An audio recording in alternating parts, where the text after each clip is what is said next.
ग्वालियर पहुंचे केंद्रीय मंत्री ज्योतिरादित्य सिंधिया ने अटल बिहारी वाजपेयी को नमन करते हुए उनके विचारों पर चलने का संकल्प दोहराया। इस दौरान उन्होंने कांग्रेस पर जमकर निशाना साधा और मध्य प्रदेश में हुए विकास कार्यों को गिनाया। ग्वालियर में मीडिया से बातचीत में केंद्रीय मंत्री ज्योतिरादित्य सिंधिया ने कहा कि अटल बिहारी वाजपेयी केवल कुशल राजनीतिज्ञ ही नहीं बल्कि देश के प्रति समर्पित सच्चे इंसान थे। उन्होंने कहा कि कांग्रेस ने वर्षों तक मध्य प्रदेश को पीछे धकेला, जिसकी भरपाई जीवन भर भी संभव नहीं। सिंधिया ने मुख्यमंत्री डॉक्टर मोहन यादव, पूर्व मुख्यमंत्री शिवराज सिंह चौहान और प्रधानमंत्री नरेंद्र मोदी के नेतृत्व में प्रदेश में हुए बड़े बदलावों का जिक्र किया। एमपी अभ्युदय समिट को लेकर उन्होंने कहा कि 2000 करोड़ से अधिक के निवेश प्रस्ताव जल्द धरातल पर उतरेंगे। ग्वालियर विकास पर बोलते हुए सिंधिया ने एयरपोर्ट, सड़कों, पारदर्शी कामकाज और आईएसबीटी से जुड़ी समस्याओं के समाधान का भरोसा दिलाया। अप्रैल में ग्वालियर को पीएमई बसों की सौगात मिलने की बात भी कही। वहीं 90 वर्षीय बुजुर्ग की मौत के मामले में कार्रवाई का आश्वासन दिया और व्यापार मेले के उद्घाटन की जानकारी दी। ग्वालियर के लिए, हमारे समूचे मध्य प्रदेश के लिए और पूरे देश के लिए एक बहुत ही महत्वपूर्ण दिवस कल का दिवस है। ग्वालियर के सपूत, ग्वालियर के माटी के ही सूरज, भारत रत्न स्वर्गीय अटल बिहारी वाजपेयी जी की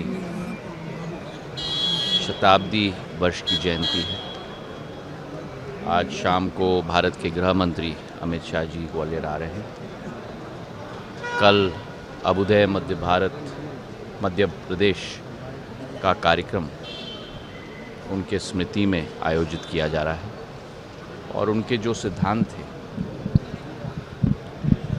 राष्ट्रीय भावना की, अंत्योदय की, विकास की, प्रगति की, उसी के आधार पर प्रधानमंत्री जी के नेतृत्व में, मोहन यादव जी के नेतृत्व में आज मध्य प्रदेश प्रगति के पथ पर अग्रसर है।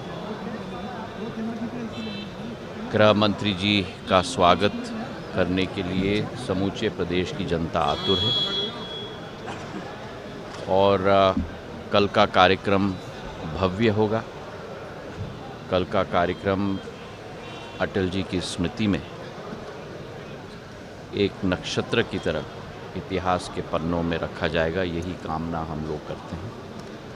और सच्ची श्रद्धांजलि उनकी जयंती पर होगी जब हम सब उनके सिद्धांतों के आधार पर अपना जीवन का ज्ञापन करें। सिंधिया परिवार का एक बहुत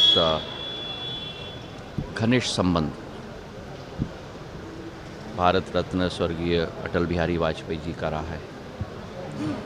उनके साथ राजनीतिक संबंध तो था ही, पर पारिवारिक संबंध था। एक पीढ़ी का नहीं, दो पीढ़ी का नहीं, लेकिन 3 पीढ़ियों का। उसका उल्लेख भी मैं करूँगा, पर एक व्यक्तिगत संबंध हृदय में सदैव उनके प्रति मेरे दिल में भी सदैव रहा था, आज भी है और ज़िंदगी की आखिरी सांस रहेगा। क्योंकि एक कुशल राजनीतिज्ञ के अलावा एक राष्ट्रव्यापक सोच की विचारधारा और उनके कण कण में देश के प्रति एक समर्पित भाव, और केवल समर्पित भाव नहीं लेकिन एक सच्चे दिल के इंसान मेरे अपने अटल बिहारी वाजपेयी जी थे। उनको मैं नमन भी करता हूँ और उनके दिखाए हुए पथ पर, मेरी आजी अम्मा के दिखाए हुए पथ पर चलने का एक संकल्प मैंने लिया है, उसे निर्वाह करने की भी पूरी कोशिश करूँगा। कांग्रेस तसला और गिट्टी लेकर सड़कें बनने का काम कर रही है, दिन भर सड़कों पर है। अरे भाई, जो उन्होंने इतने साल मध्य प्रदेश को गड्ढे में डाल दिया, उसको भरने का काम जीवन भर भी कांग्रेस करेगी तो पूर्ण नहीं कर पाएगी। जो मध्य प्रदेश का हाल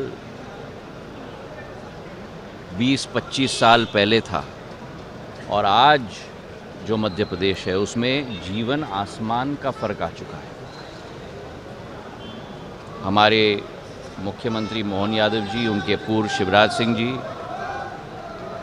प्रधानमंत्री अटल बिहारी वाजपेयी जी के नेतृत्व में, प्रधानमंत्री नरेंद्र मोदी जी के नेतृत्व में एक विशाल परिवर्तन मध्य प्रदेश में आया, एक ऐसा क्रांतिकारी परिवर्तन कि जिसके आधार पर आज मध्य प्रदेश देश के विकास और प्रगति की कड़ी में अपना संपूर्ण योगदान दे रहा है। कल के ही दिन में आप देख लो 2 लाख करोड़ से ज़्यादा निवेश की घोषणाएं नहीं, लेकिन साकार रूप से पूरे प्रदेश के लिए की जाएंगी। तो ये एक नया मध्य प्रदेश, एक ऐसा मध्य प्रदेश है जो किसानों के लिए, नौजवानों के लिए, हर एक व्यक्ति के लिए विकास और प्रगति लाने वाला मध्य प्रदेश है।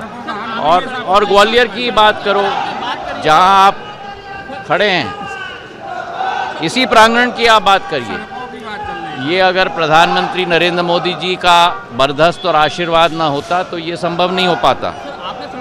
और सड़कों का भी इंतज़ाम, अरे भाई सड़कों का भी इंतज़ाम हो रहा है। आपने देख लिया है कि पहली बार किसी जनसेवक ने पारदर्शिता के साथ आपके साथ काम किया है।